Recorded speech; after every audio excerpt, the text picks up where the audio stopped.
أسمو وأجتاز السماء جلالا. سید احمد کبیر رفائی کہتے ہیں میں گزر رہا تھا کھیت کے اندر سے، ادھر بھی پانی تھا ادھر بھی پانی تھا، تو کہتے ہیں ادھر بھی پانی تھا ادھر بھی پانی تھا. سید احمد کبیر رفائی کہتے ہیں میں گزر رہا تھا، عصر کی نماز کا ٹائم ہو گیا، میں جلدی جلدی جا رہا، سامنے سے کتا آ گیا. اب کتا آیا تو مجھے جلدی تھی، کتا بھی بھیگا ہوا تھا. اب میرا دل کرے کہ کتا نیچے اترے تو میں گزروں، کتا کھڑا ہے کہ یہ سائیڈ پہ ہو تو میں گزروں. کہتے ہیں دیر ہو گئی تو مجھے ڈر لگتا تھا، میں نے کبھی کتے کو بھی نہیں جھڑکا تھا، کبھی کتے کو بھی، اپنی اتنی حیثیت ہی نہیں، جھڑکا ہی نہیں کبھی کسی کو.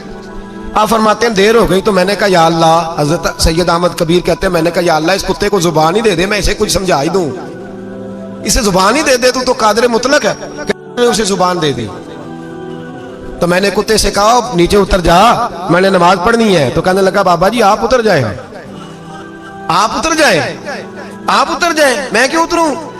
تو سید احمد کبیر رفائی کہتے ہیں میں نے اس سے کہا کہ بات یہ ہے کہ میرے اوپر نماز فرض ہے، تیرے اوپر فرض نہیں، تو میں نے نماز پڑھنی ہے. اگر میں کھیت میں اتر گیا تو کیچڑ ہے، میرے کپڑوں کو مٹی لگ جائے گی، پتہ نہیں پانی پاک ہے کہ ناپاک ہے، تو تو اتر جا، تیرے اوپر نماز نہیں فرض، مجھے جانے دے. تو سید احمد کبیر رفائی کہتے ہیں اس نے ایسی بات کی کہ میرے اوپر وجر طاری ہو گیا. کتے نے بات کی تو میں کانپنے لگا. راتی جاگے شیخ صداویں، راتی جاگ دے کتے تیتھوں کتے، مالک دا در مول نہ چھڑ دے، پامیں مارو سو سو جتے تیتھوں اتے، او ایک برکی دا قدر پچھانن، پامیں مالک ہو من ستے تیتھوں اتے، رکھا سکھا کھا دنے جار رکھاں وچ ستے تے تیتھوں اتے. اٹھ بلیا چل یار منا لے نہیں تے بازی لے گئے نہیں کتے، اٹھ بلیا چل یار منا لے نہیں تے بازی لے گئے کتے تے تیتھوں اتے. سید احمد کبیر رفائی کہتے ہیں وہ مجھے کہنے لگا آپ اتر جائے. تو میں نے کہا بھائی میرے اوپر نماز فرض ہے، تیرے اوپر فرض نہیں، تو اتر جا، میرے کپڑے آلودہ ہو جائیں گے تو کیا کروں گا؟ تو کہتے ہیں اس نے بات کی تو میں گھبرا گیا اور چھلانگ لگا کے میں کھیت میں اتر گیا. مجھے کہنے لگا بابا جی کپڑے اگر آپ کے کیچڑ سے آلودہ ہو گئے تو پانی سے صاف ہو جائیں گے، اور اگر مجھے حقیر جان کے آپ کا دل آلودہ ہو گیا تو 7 سمندروں سے بھی صاف نہیں ہوگا.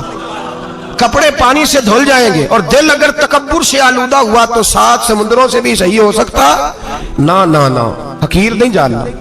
کسی نے حضرت سید احمد کبیر رفائی سے پوچھا کہ بابا اتنا بڑا درجہ، اتنا بڑا مقام کیسے ملا؟ تو بابا جی کہنے لگے زندگی میں کبھی کسی کو حقیر نہیں سمجھا، کسی کو کبھی حقیر، کبھی کسی کو اپنے سے کم تر نہیں سمجھا. تو اللہ نے، لیکن اگر آپ نہیں سمجھیں گے تو اس کے لیے بھی آپ کو عنوان مل جائیں گے، اور اگر سمجھنا ہے اپنے آپ کو بڑا تو اس کے لیے بھی موقع مل جاتے ہیں. حضرت شفیق بلخی بہت بڑے صوفی بزرگ ہوئے پر نوجوان تھے، جوانی میں ہی اللہ نے بڑا مرتبہ دیا. حضرت عبداللہ بن مبارک بوڑھے تھے، دونوں ایک محفل میں اکٹھے ہوئے. اب بغداد سارا ماننے والا تھا اور دونوں کا ماننے والا تھا. آخر میں دعا بزرگ کرایا کرتے تھے محفل کے اختتام پر. حضرت شفیق بلخی جناب عبداللہ بن مبارک سے کہنے لگے آپ دعا کریں، آپ دعا کریں، آپ بزرگ ہیں، اب جس نے جو ماننا ہے اسے اس کے لیے عنوان بھی مل جائے گا. حضرت سیدنا عبداللہ بن مبارک کہنے لگے بیٹے تو دعا کر، تیری عمر تھوڑی ہے، تیرے گناہ بھی تھوڑے ہیں، تیری عمر تھوڑی ہے، تیرے گناہ بھی تھوڑے ہیں. تو سیدنا شفیق بلخی کہنے لگے نہیں حضور آپ دعا کریں، آپ کی عمر زیادہ ہے تو نیکیاں بھی تو زیادہ ہی ہے نا، نمازیں بھی تو آپ کی زیادہ ہے نا، روزے بھی تو زیادہ، رمضان بھی تو آپ کی عمر میں زیادہ ہے نا، آج بھی تو آپ نے زیادہ. اگر آپ نے کسی کو اپنے سے بڑا سمجھنا ہے تو عنوان آپ کو مل جائے، چھوٹا سمجھنا ہے تو اس کے لیے بھی عنوان آپ کو. بات تو یہ ہے کہ آپ کیا کرنا، اگر آپ کسی کو حقیر سمجھنا چاہتے ہیں تو بات ختم ہو گئی. سید احمد کبیر رفائی فرماتے ہیں زندگی بھر کبھی کسی کو حقیر نہیں سمجھا. اللہ کی ساری مخلوق کی کیا بات ہے. اللہ قرآن میں کہتا ہے ان اللہ لا یستحی ان یضرب مثلا ما بعوضۃ فما فوقها. اللہ شرم نہیں کرتا کہ ایک مچھر کی مثال بیان کرے یا اس سے بھی کم تر. اللہ مچھر کی بات کرتا ہے اتنا بڑا ہو کے، وہ کہتا ہے میں کروں گا، میری مخلوق جو ہے میری مخلوق. تو حضرت احمد کبیر رفائی فرمانے لگے میں نے کبھی کسی کو حقیر، بولیے کبھی کسی کو حقیر. ہم لوگوں کے پاس عنوان بڑے حقیر سمجھنے کے لیے ہم سمجھ لیتے ہیں. امیر آدمی کہتا ہے غریب محنت کیوں نہیں کرتا، محنت کرے امیر ہو جائے گا، عنوان ہوا کہ نہ تنقید کرنے کا. 4 بچے ہیں کریں کمائی امیر ہو جائیں گے. اب وہ حقیر سمجھ رہا ہے غریب کو، غریب بھی امیر کو حقیر سمجھتا ہے. وہ بھی کہتا ہے جو اس نے کمایا سارا ہی حرام ہے، جائز ایک پیسہ نہیں. اس نے بھی یہ کیر سمجھ لیا, یعنی وہ یہ کہہ رہا ہے کہ میں حلال کھاتا ہوں, یہ امیر حرام کھاتے ہیں, تو بات ختم ہو گئی. اس نے بھی یہ کیر سمجھ لیا, اس نے بھی حقیر سمجھ لیا. اب عنوان ہی تھا نا, اگر عنوان بدل لیتے تو بات بن جاتی. امیر اگر یہ کہتا کہ میں اس غریب کی مدد کروں گا اس لیے کہ پیسے محنت سے نہیں ملتے, خدا کے فضل سے ملتے ہیں, تو وہ یہ نہ کہتا کہ یہ محنت کرتا تو آگے چلا جاتا. اور غریب اگر سمجھتا اس بات کو تو یہ نہ کہتا امیر سارے حرام ہی کھاتے ہیں, وہ کہتا بھئی رب نے جو میرے لیے پسند کیا مجھے دیا, جو اس کے لیے پسند کیا اسے دیا, بات ختم ہو گئی, جھگڑا ختم. عنوان تو مل جائے گا آپ کو, مثبت بھی اور منفی بھی. تو اچھی بات نہیں کہ مثبت اختیار کریں, نہ مولوی کو, نہ صوفی کو, نہ درویش کو, نہ کھیت میں کام کرنے والے کو, نہ پٹھے پہ مزدوری کرنے والے کو, نہ گاڑی کا شیشہ صاف کرنے والے کو, نہ تیل ڈالنے والے کو, نہ کسی کو حقیر نہ جان, نہ کسی کے حال پہ طنز کر, نہ کسی کے غم کا مذاق اڑا, وہ جسے چاہے جیسا نواز دے. یہ مزاج لطف رسول ہے. نہ کوئی آیا لے کے چلا گیا, کوئی عمر بھر بھی نہ پا سکا, میرے مولا تجھ سے گلا نہیں, یہ تو اپنا اپنا نصیب ہے. بھائی حقیر نہیں جاننا. سید احمد کبیر رفاعی فرماتے ہیں وہ کتا تو گزر گیا, میں دوڑا گھر گیا, جا کے میں نے غسل کیا, کپڑے بدلے. فرماتے ہیں پہلے بھی میں اثر پڑھتا تھا, پر آج جب نماز پڑھی تو بڑا ہی مزہ آیا. میں سر سجدے میں رکھوں میرا اٹھانے کو جی ہی نہ چاہے, میں رکوع میں جاؤں تو میرا سر اٹھانے کو دل ہی نہ چاہے. میرا دل کرے آج مغرب لیٹ ہو جائے, آج سورج دیر سے غروب ہو, میں آج سارا دن اثر ہی پڑھتا رہوں. بھائی جب تو عاجزی والی پڑھتا ہے, جب تو انکساری والی پڑھتا ہے, جب تو حضرت سیدنا معاویہ بن خطیج رضی اللہ, ایک حضرت معاویہ بن سفیان ہے, ایک معاویہ بن خطیج صحابی ہیں, وہ کہتے ہیں میں جنگ فتح کر کے آیا تو سخت گرمی کا موسم تھا, مجھے پتا تھا کہ عمر فاروق دوپہر کو آرام کر رہے ہوں گے. اب فرماتے ہیں میں مسجد نبوی میں بیٹھ گیا, ایک بچی جناب عمر کے گھر سے نکلی تو مجھے کہنے لگی معاویہ آپ کا نام ہے؟ میں نے کہا ہاں. اندر جا کے جناب عمر کو بتایا تو عمر دوڑے آئے, اور جب آئے تو سر پہ ٹوپی کوئی نہیں, پیروں میں جوتا کوئی نہیں. کہنے لگے میں تیرا انتظار کر رہا تھا, آج مجھے امید تھی تو آئے گا, تو نے بتایا کیوں نہیں؟ تو میں نے کہا حضور مجھے پتا ہے رات ساری آپ چہرے پہ کپڑا ڈال کے مدینے کی گلیوں میں رہتے ہیں, تو دوپہر کو آپ آرام کرتے ہوں گے, اس لیے میں نے کوشش کی کہ آپ کو بیدار نہ کروں, آپ آرام کر رہے ہوں گے, اس لیے یہ میں نے کوشش کی کہ میں بیٹھتا ہوں مسجد میں آرام کرتا ہوں, جب آپ آئیں گے تو دیکھی جائے گی. حضرت عمر فاروق نے جلال کیا, فرمایا تو مجھے غافل سمجھتا ہے کہ میں سو جاؤں گا؟ اور آپ فرمانے لگے میں قوم کا خادم ہوں جس کی اتنی زیادہ رعایا ہو وہ سو جائے چپ کر کے, میں نے جواب نہیں دینا اللہ کی بارگاہ میں. فرمایا میرے امیروں کی طرح سونے جاگنے کے وقت مقرر نہیں, میں قوم کا خادم ہوں, جس وقت بھی آیا کرو مجھے جگا لیا کرو, مجھے قبر میں جا کے خدا کو بھی جواب دینا ہے, محمد مصطفیٰ کو بھی جواب دینا ہے. میرے بھائی یاد رکھیں جب یہ چیزیں پیدا, اور پھر ہم نے ان تکلفات میں نے کئی دفعہ یہ بات بیان کی ہے, اب تو لوگ رشتے کرتے ہیں تو ڈی سی کالونی میں کرائے کا مکان خریدتے ہیں, 2-4 غیروں کی گاڑیاں منگا کے دروازے کے آگے کھڑا کرتے ہیں, رشتہ ہو جاتا ہے بڑا گھر دیکھ کے, اور جب شادی کے چوتھے دن پتہ چلتا ہے کہ یہ کرائے کا مکان تھا, تو رشتے مکانوں پہ قائم نہیں ہوتے, اعتبار پہ قائم ہوتے ہیں. وہ اعتبار ٹوٹتا ہے تو زندگی بھر قائم نہیں ہوتا دوبارہ. جو آپ ہیں آپ وہی رہیں, جو آپ نہیں ہیں وہ کبھی بننے کی کوشش نہ کریں. اور میرے عزیز یہ بھی یاد رکھیں عاجزی آپ کو سوار دے گی, اور ویسے بھی ہم اللہ کے حضور جانے والے ہیں, اگر پردوں میں چھپ کے چلے جائیں گے تو بچ جائیں گے, اور اگر ہم اپنا آپ دکھاتے ہی رہیں ساری زندگی اسی چکر میں رہیں کہ مجھے بھی پوچھو, مجھ سے بھی مشاورت کرو, میری بھی بات سنو, تو یہ انا کی دوڑ تو ختم ہی نہیں ہوتی. ہرس صرف پیسے کی نہیں ہوتی, ہرس ہوس شہرت کی بھی ہوتی ہے. اور نبی پاک صلی اللہ علیہ وسلم نے اس کو بھی بیان فرمایا ہے کہ یہ جو تیرے اندر چیز پیدا ہوتی ہے نا, میں جانا جاؤں پہچانا جاؤں, اس سے بھی اپنے آپ کو بچا. صحابہ کے بعد جس شخص کی خلافت سب سے مضبوط ہوئی وہ حضرت عمر بن عبدالعزیز تھے. اتنی بہترین خلافت کی کہ لوگوں کو حضرت عمر کا زمانہ یاد آ گیا. حضرت عمر بن عبدالعزیز عراق میں رہنے والی ایک عورت تھی, اس عورت کا خامد فوت ہو گیا تو 5 بچیاں یتیم تھی. وہ عراق سے چلی اور جناب عمر بن عبدالعزیز کے پاس آئی کہ آپ میری بچیوں کا وظیفہ لگا دیں. وہ کہتے ہیں جب میں پہنچی نا یہاں تو اب تو استقبال آنا جانا بڑے معاملات ہیں, اب تو بچی کی بارات آئے اور 5, 7, 10, 20 لوگ دروازے پہ کھڑے نہ ہوں تو بارات ناراض ہو جاتی ہے. کہتے ہمارا استقبال ہی کسی نے نہیں کیا. تو استقبال تو اب اس طرح ہے جس طرح نشہ نہیں ہوتا, یہ استقبال کی حالت ہے, امیروں سے لے کے غریبوں تک. مجھے پوچھا ہی نہیں کسی نے, کرسی نہیں دی, آگے نہیں بٹھایا, یہ والا معاملہ ہے.